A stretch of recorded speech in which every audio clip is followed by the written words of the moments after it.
बहुत समय पहले की बात है। एक छोटे से गांव में एक चिड़िया रहती थी। वह चिड़िया बहुत ही सुंदर थी। उसके पंख सुनहरे थे और उसकी चोंच मोती जैसी चमकती थी। लेकिन उसका जीवन बहुत ही कठिनाइयों से भरा हुआ था।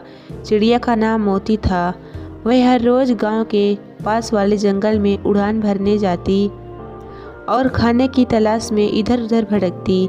लेकिन हर दिन उसे खाने के लिए सिर्फ सूखी रोटी का टुकड़ा या कभी कभी कुछ सूखे दाने ही मिल जाते। उसका जीवन संघर्षपूर्ण था, लेकिन फिर भी वह हार नहीं मानती थी। गांव के लोग मोती से प्यार तो करते थे, लेकिन किसी ने भी उसकी मदद नहीं की। मोती चुपचाप अपने दुखों को सहन करती रही, दिन रात मेहनत करती थी। धीरे धीरे मोती कमज़ोर हो गई। उसके सुनहरे पंख भी अब फीके पड़ गए। उसकी चोंच भी चमक गायब हो गई।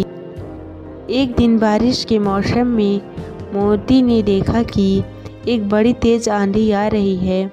उसे डर था कि आंधी में उसका छोटा सा घोंसला कहीं उड़ ना जाए।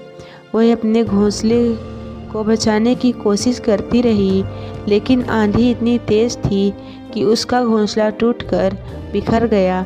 मोती अब बेसहारा हो गई।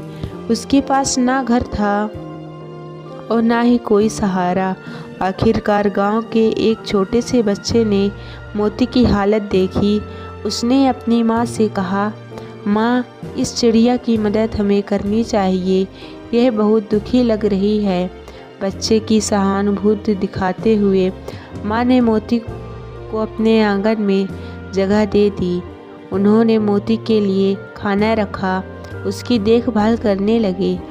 धीरे धीरे मोती की हालत सुधरने लगी। उसके पंख भी फिर से चमकने लगे। उसकी चोंच में मोती जैसी चमक आ गई। अब वह गांव के लोगों के बीच अपनी जगह बना चुकी थी। उसे लोग बहुत प्यार करते थे और उसकी देखभाल भी करते थे। दोस्तों, मोती ने हमें यह सिखाया कि जीवन में चाहे जितनी भी कठिनाई आ जाए, हमें उसका सामना ज़रूर ही करना चाहिए।